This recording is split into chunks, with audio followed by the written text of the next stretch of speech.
I've been married to my wife, Josephine, for the past 23 years. I met Josephine when we were in college. She was my mate's sister, and we would always hang out with each other. Initially, there was no attraction between us, but as we got to know each other, we gradually fell in love.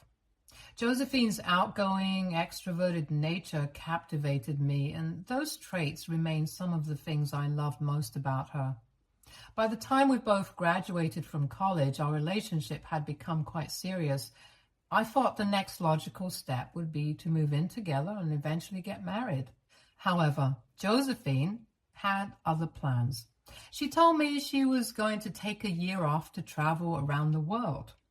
Josephine had always talked about visiting various places before it was too late, and even had a travel vision board in her room while growing up. So I wasn't completely surprised when she brought this up. Since I had already secured a very good job and didn't want to give it up to travel, we discussed the situation, and Josephine understood she would have to travel alone if that was what she wanted. So while I leased and moved into a small but affordable apartment to live on my own, Josephine prepared to travel to various countries. She didn't come from a wealthy family, so all her expenses would come from her savings, accumulated after years of working part-time as a cashier in a restaurant. Despite having a student loan just like me, she prioritized her dream to travel above all else and knew that she would have to make do with the money she had saved. On the day she was leaving, it was bittersweet seeing her off at the airport.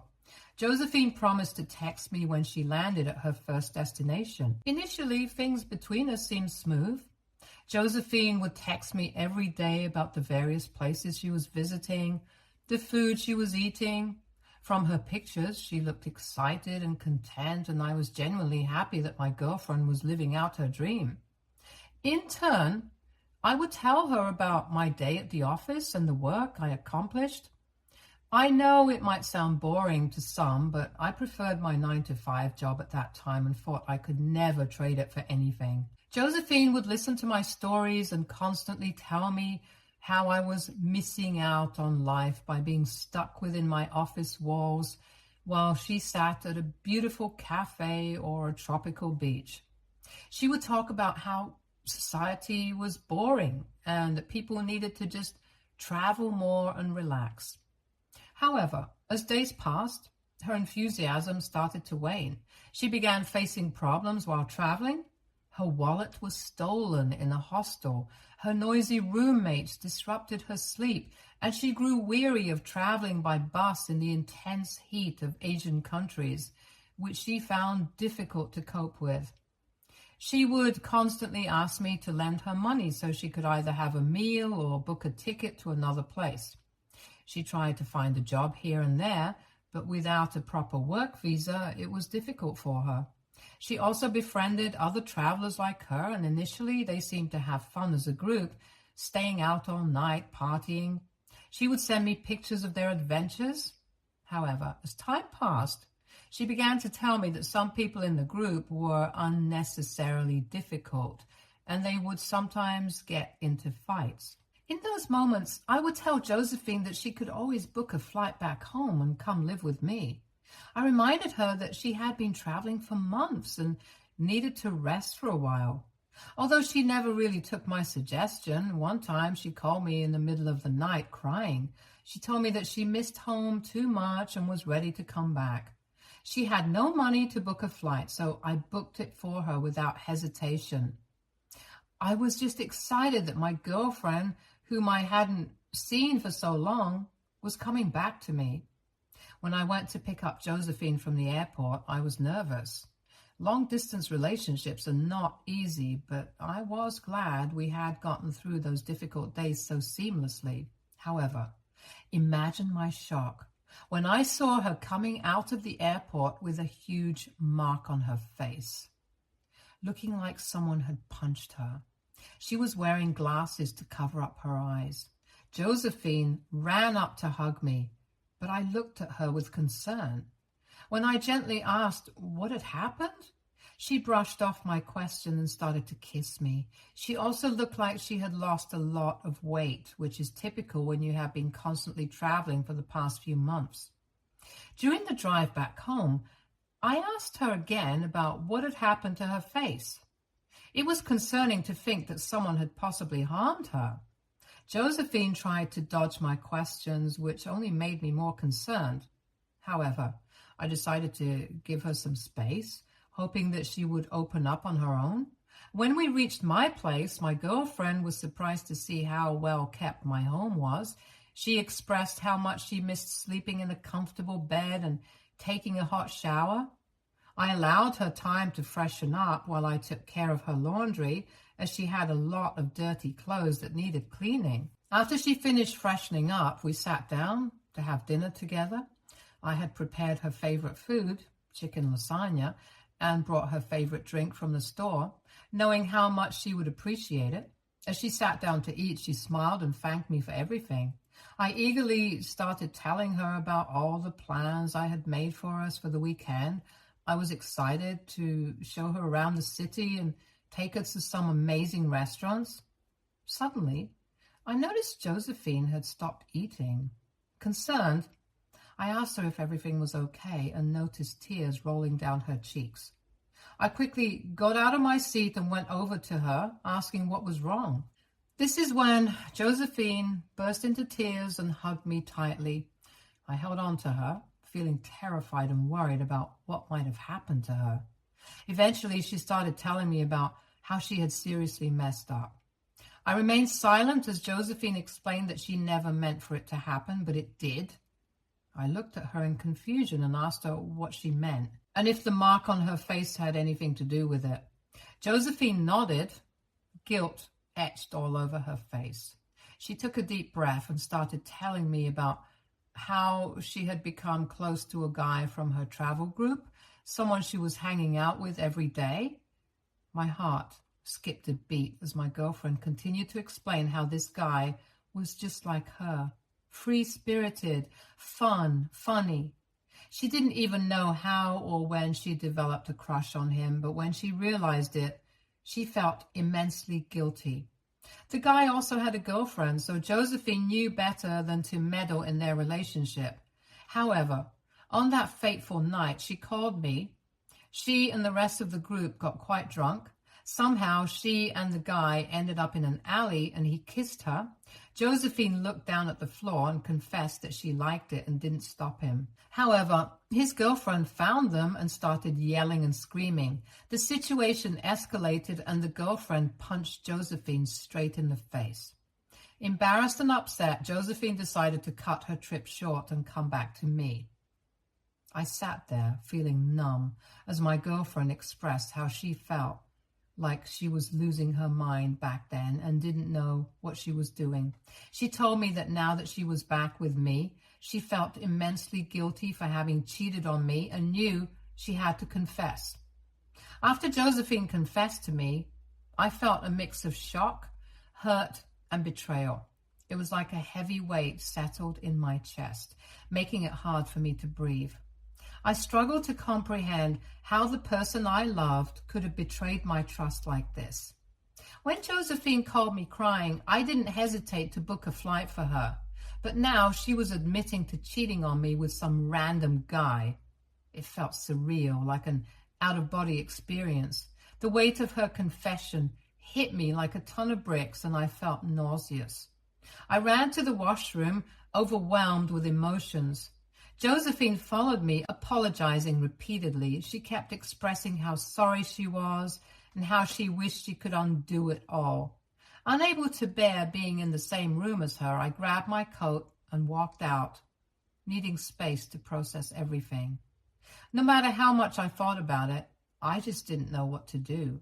On one hand, my girlfriend had cheated on me and admitted to enjoying kissing the other guy. On the other hand, we had a long history together, and this was the first time such a betrayal had occurred. When she shared her travel plans with me, I never doubted her once because I knew her character well. What she had done was completely out of character. Later that night, when I returned home, she was asleep on my bed, looking like she had been crying. I didn't wake her. Instead, I spent the whole night tossing and turning, grappling with what to do next. The next morning, I sat her down and presented her with two options.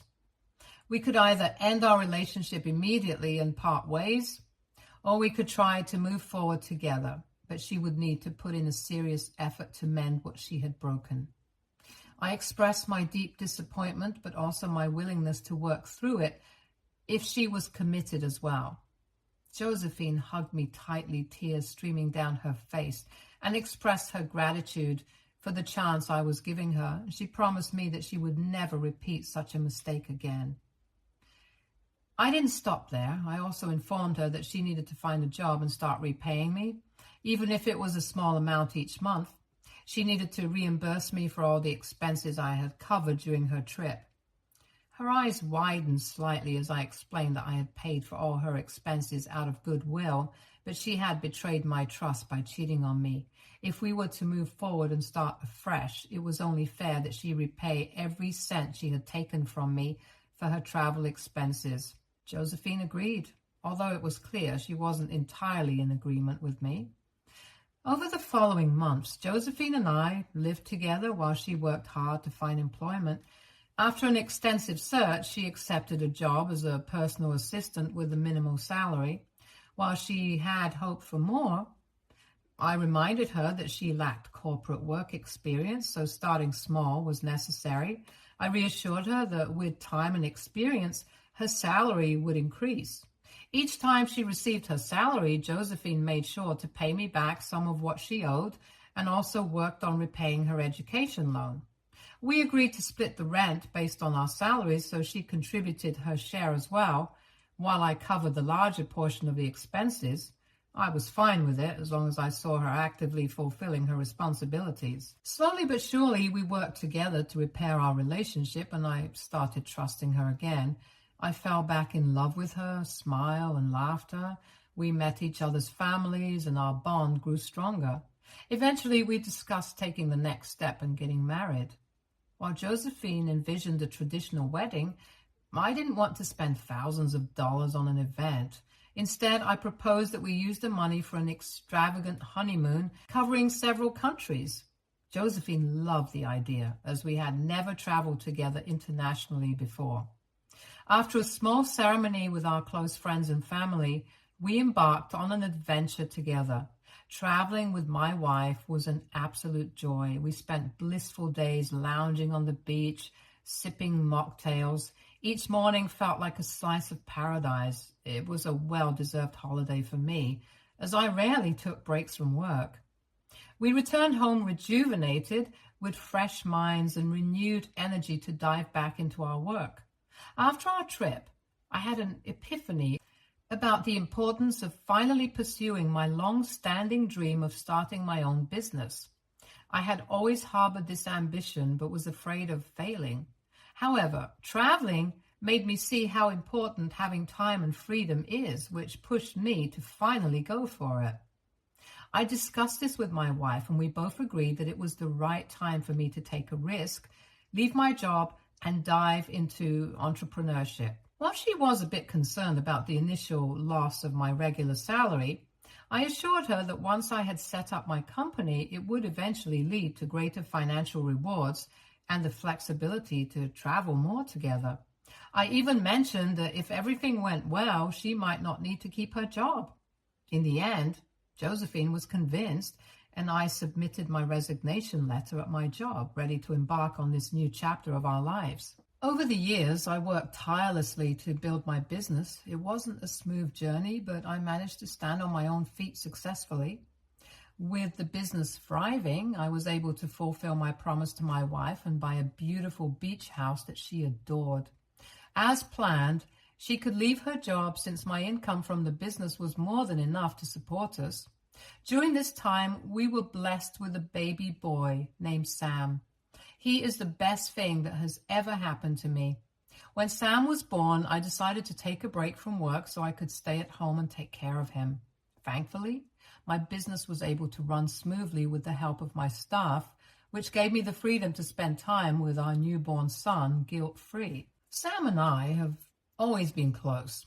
He's my little buddy, and my wife even jokes that we are like two peas in a pod. We spent countless hours playing, laughing, and learning together. Seeing Sam grow up into a kind-hearted, curious young boy has been the greatest joy of my life. Over the years, Sam has always expressed his desire to work with me someday. Hence, after my son turned 16, he started to intern at my company every summer.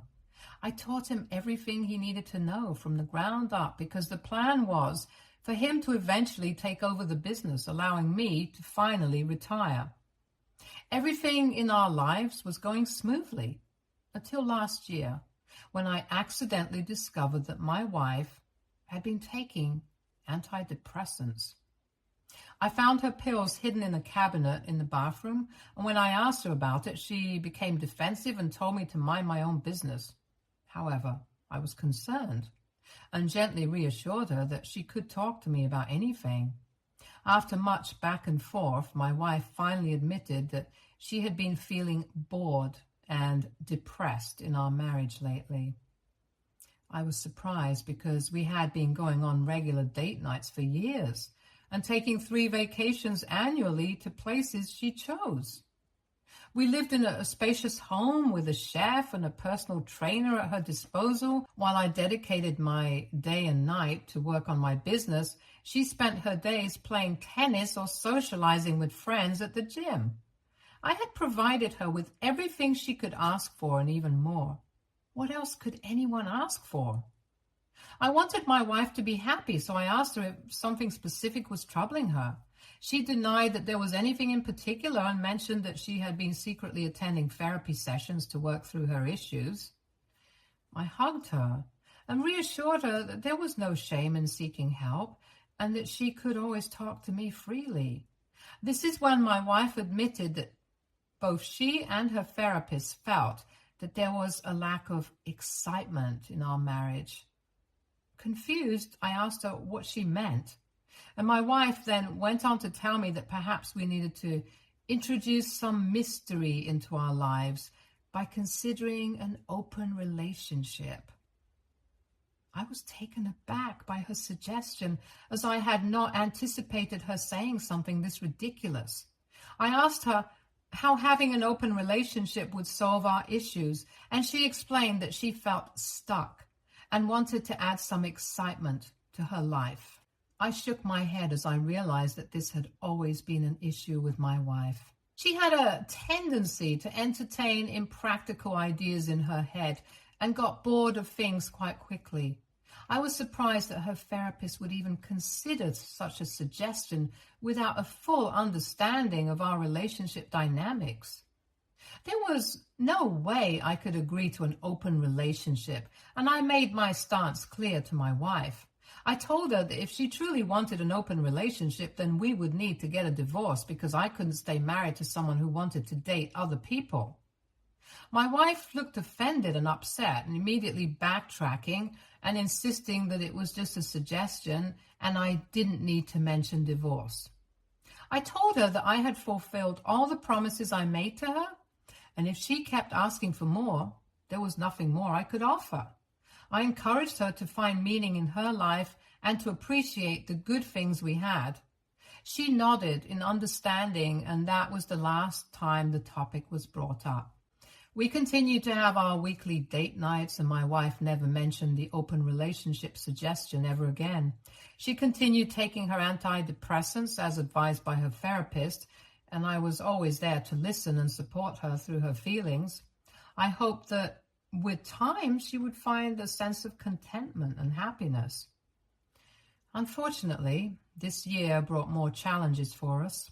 After COVID, we had already experienced a significant loss of customers, and our business had been slowly down over the past 2 years. Then we faced another major setback when we had to close our second largest branch, resulting in a substantial loss for us. I've always been transparent with my family about my business, so when I informed my wife and son about the branch closure, they were understandably upset. While my son asked me about our plan moving forward, my wife became anxious about future financial losses, I tried to assure her that facing setbacks was a normal part of running a business, and we had more than enough money saved up to cover our losses. She argued back that we needed to cut our losses and sell the business. This was something she'd been bringing up for a few years whenever we faced tough times. I understood her worry, but as any business person knows, we often have to deal with challenges to see better days. I believe our business could recover with time. Since this is our main source of income, I did not want to give up so easily. I tried talking to my wife about it, but she got mad, telling me how I never take her feelings into account. I tried to reassure her that I could handle everything, but she scoffed at me. She said she was getting really tired of hearing me say that, and went on to imply that perhaps I should have just stuck to my 9-to-5 job, since clearly I wasn't cut out to be a businessman. Her words really hurt. I couldn't believe she'd say that, especially considering everything I've done for our family with the money I earned from my business. Our argument escalated into a major fight, and my wife declared that she was done with being married to a loser like me. She hurled hurtful words like deadbeat and good for nothing before packing some of her things and announcing her intention to leave our relationship. I was completely shocked by her behavior and couldn't understand why a simple discussion about my business had escalated to such an extreme level. My son attempted to calm her down, but she put him in a difficult spot by asking if he wanted to go with her or stay with me, since she no longer wanted anything to do with me. Sam started to cry, clearly torn, while I tried to reason with my wife and understand why she was acting this way. In the end, my son refused to leave with his mom, and we watched as my wife drove away. Looking back, those days were incredibly confusing for us, as we couldn't comprehend why or how Josephine had decided to leave us. My wife had been my best friend all my life, and I couldn't understand where I had gone wrong. My son assured me that perhaps this was just temporary and she might eventually return. However, over the days, Josephine refused to pick up our calls, and we had no communication with her whatsoever. I couldn't stay in bed feeling depressed, so I returned to work to focus on redeeming my business. Foolishly, I believed that fixing my business might also mend my relationship with my wife. Yesterday, my wife reached out to me after a month of no contact. She asked me if Sam and I could meet with her for dinner, since she had something to share with both of us. I had a feeling our marriage was over, which only made it more painful for me to meet with her. Nevertheless, I agreed to meet with her that evening. Long story short, over dinner she explained to us how unhappy she had been in the marriage with me, and that the past month away from us had solidified her decision to seek a divorce. Sam seemed taken aback, but I had a feeling this was coming, so I stayed quiet, trying to process it all. My wife continued, saying that she was moving out and taking her things. I asked if she found a new place, and she smiled, saying she didn't need one because she was moving in with her boyfriend.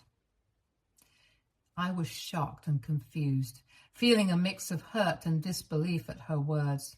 Josephine then explained that over the last month she had met and unexpectedly fallen in love with an older man.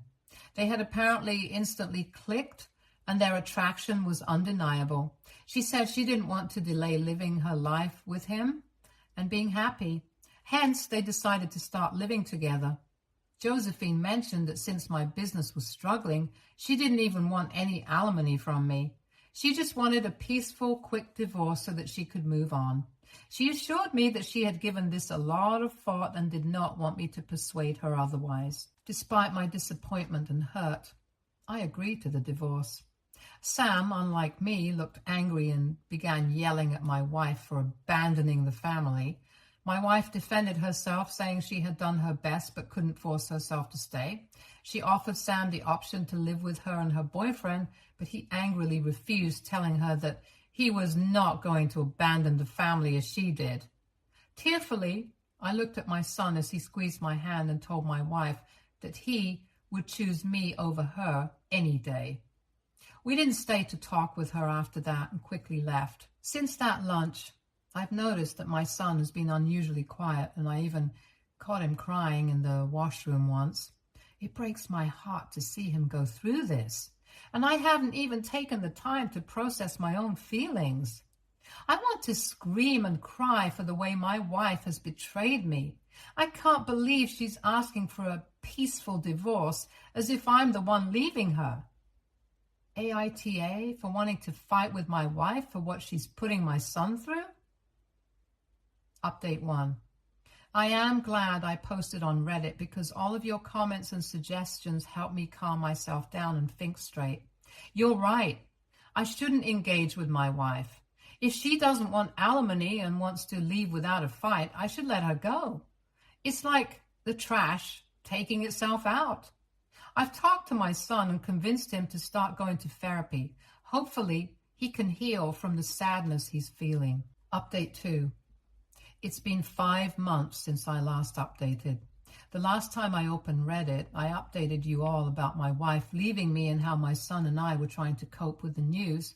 However, today I come bearing better news. My wife and I have finalized our divorce.